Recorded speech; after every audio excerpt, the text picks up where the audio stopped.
How to make money in real estate, even if you're not in the real estate business. You can prosper in property regardless of what business you're in.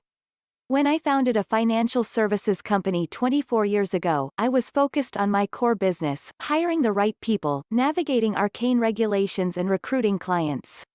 As my business grew, so did my rent. I asked myself why I was paying someone else when I could just buy it myself. That's how I got into real estate. In fact, it's how many entrepreneurs get into real estate. It starts with their own balance sheet and gradually grows into a lucrative side practice, sometimes more financially rewarding than the initial business they launched. Moving forward, I decided to buy my own offices.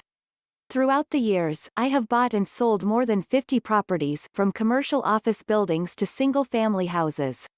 I even purchased a funeral home. Do you know how much formal real estate training I have? Zero.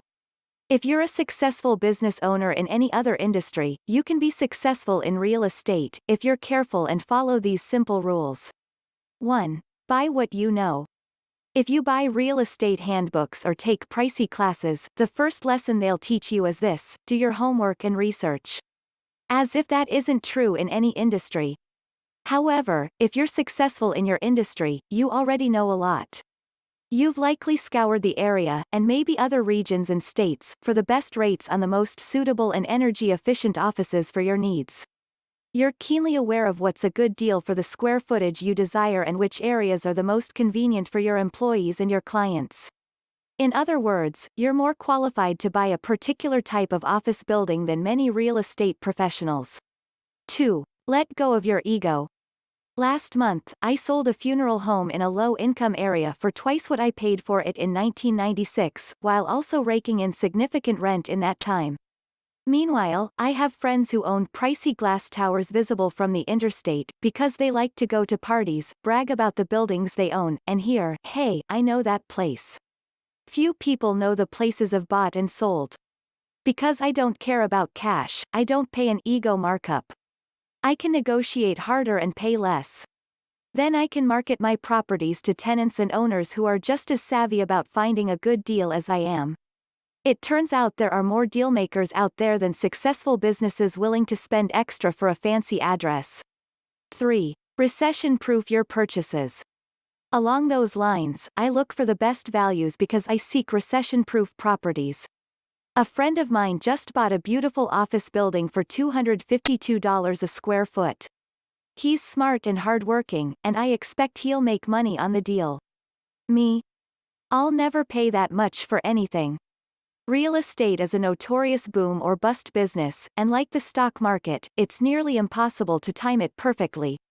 What I've learned is this: recessions devastate the high-end commercial markets, but it doesn't put everyone out of business.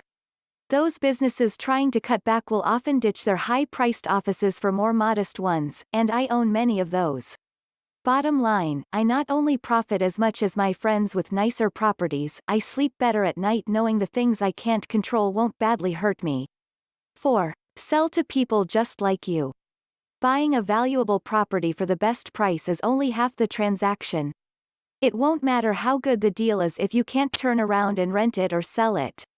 Real estate agents and brokers spend a lot of their time trying to locate tenants and buyers, and it's a percentage game. Many nibbles never actually bite. You have an advantage, however. You've bought property you've used yourself, so you're not only an expert in that kind of space, you can step into the shoes of your customers. You instinctually know how to market your offices. You also have a sharp marketing weapon. Hey, I'm not only a real estate owner, I'm a customer. I understand your needs. 5. Don't believe your own hype. Those who succeed in their core businesses and then dabble in real estate can do quite well. They can also overreach. It's almost a stereotype: I've conquered my industry, so that obviously means I can be a real estate genius, too. If you stretch beyond the spaces you know, you can still make money. What did I know about horse ranches before I bought one? Nothing. However, I knew I didn't know. Tying this back to the beginning, I did my homework. So, this is my most important piece of advice: better to end your real estate career simply buying your own offices than believing you're bulletproof and buying properties that are riskier than you think.